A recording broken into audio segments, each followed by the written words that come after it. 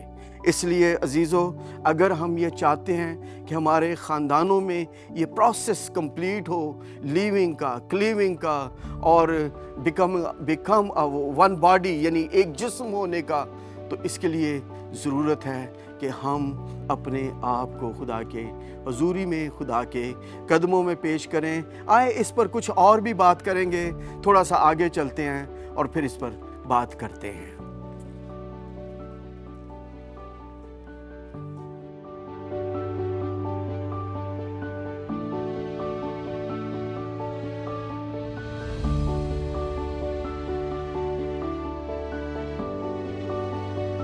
عزیزو، جب ہم یہ بات کر رہے ہیں کہ خاندان خدا کی تخلیق ہے، یہ کسی انسان کا منصوبہ نہیں، اور خدا نے کہا کہ آدم کا اکیلا رہنا اچھا نہیں، اور وہ ایک عورت کو اس کی مانند بنا کر اس کے پاس لے کر آیا۔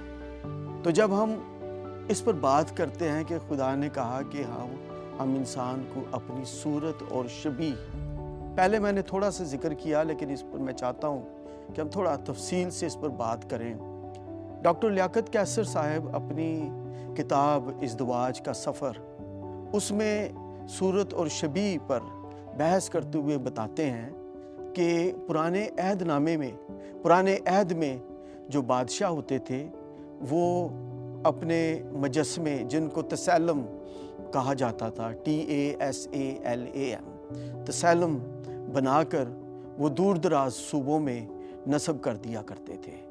اور چونکہ ایک بادشاہ کو اپنے دوسرے صوبے میں جانے کے لیے کئی دفعہ مہینوں کا اور بعض اوقات سالوں کا سفر طے کرنا پڑتا تھا، اس لیے وہ اپنے تسیلم، اپنی مانند، اپنے جیسے تسیلم بنا کر ان صوبوں میں نصب کر دیا کرتے تھے، تاکہ وہاں کی رعایا، وہاں کے لوگ اس بات کو دیکھ سکیں کہ ان کا بادشاہ جو ہے وہ کیسا ہے۔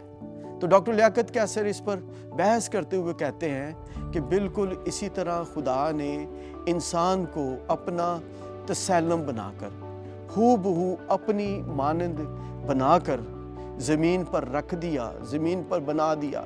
لیکن وہ تسیلم جو تھے، نہ تو وہ چلتے تھے، نہ پھرتے تھے، نہ بولتے تھے، نہ سنتے تھے، لیکن خدا نے انسان کو اپنا تسیلم بنا کر، اپنی مانند، جو بولتا بھی ہے، سنتا بھی ہے، چلتا بھی ہے، پھرتا بھی ہے، اس کو زمین پر رکھ دیا، تاکہ زمینی مخلوقات اس بات کو دیکھ سکے کہ اس کا خالق، اس کا کریٹر، اس کا تخلیق کرنے والا جو ہے وہ کیسا ہے۔